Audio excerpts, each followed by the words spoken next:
Good morning, everyone. This is Brother Paul once again, and welcome sa ating RLCC Daily Devotion. Before we begin, I'd like to request everyone who is listening to me to please join me in a simple prayer, asking the Lord to speak to us through His Word. Heavenly Father, we thank you, Lord, for this morning that you've given us. Lord, I pray that you may open up our hearts and minds so we can understand what you're going to teach us today.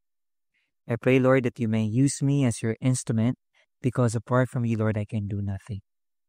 Allow us, Lord, to experience your love and presence today. This is all we pray in Jesus' name. Amen. So, let me start with something personal. Na-experience mo na ba na may nagsabi sa'yo ng totoo? Kahit alam mong masasaktan ka. Pero alam mong ginawa niya yun, she does that, or he does that to you because of his love or her love for you. Alam mo, ito ay isang example ng accountability. It may sting, but it's love that protects.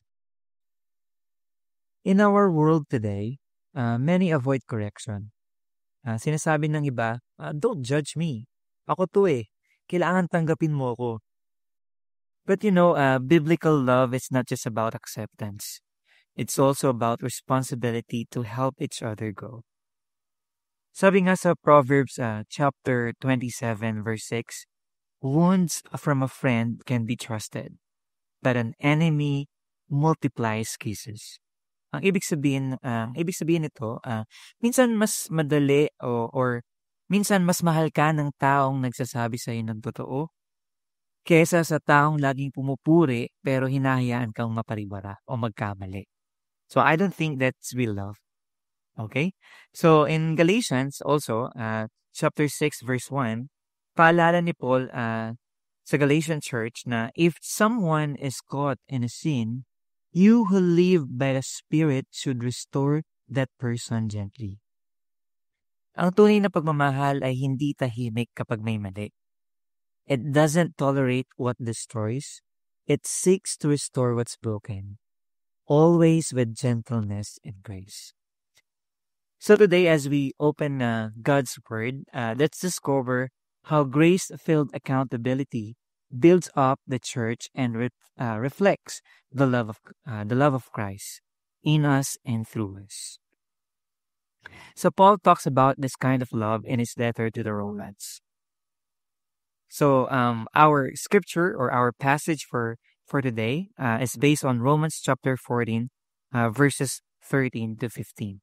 So let me read it to you. Let us stop passing judgment on one another. Instead, make up your mind that to put any stumbling block in the way of a brother or sister. If your brother or sister is distressed because of what you eat, you are no longer acting in love. Ang ganda ng sinabi ni Paul dito. Kasi he reminds us that accountability is rooted in love, not judgment. In the church at Rome, believers were divided over personal convictions, lalo na kung tungkol sa pagkain at traditions. May mga malaya kumain ng kahit ano at may mga nag-aalala na baka ito ay labag sa kanilang pananampalataya. Imbes na matulungan, baka magkaroon ng paghuhusga. Kaya nga sabi ni Paul, stop judging one another. Instead, be careful not to make anyone stumble. Ang punto niya, love always considers others. And true maturity means using our freedom with sensitivity. Accountability then is not about pointing out flaws. It's about protecting faith.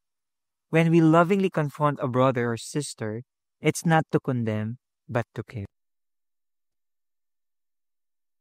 Naalala ko may isang kuya sa faith na may naano akong kinausap dati.